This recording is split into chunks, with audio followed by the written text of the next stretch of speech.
Πληκτρολογώντας τη διεύθυνση eHair.org μεταβαίνουμε στον ιστότοπο του έργου που αφορά το Μουσείο της Εκπαίδευσης.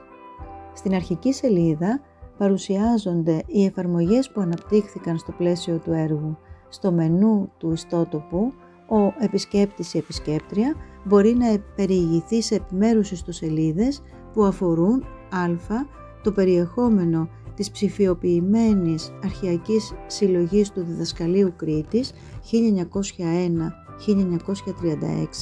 που αποτελείται από βιβλία, έγγραφα και αντικείμενα. Β.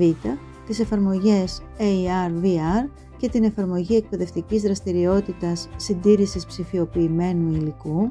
Γ.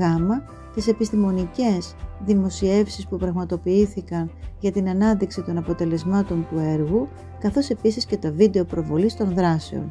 Δ. Τις σχετικές με το έργο πληροφορίες και ε. την φόρμα επικοινωνίας.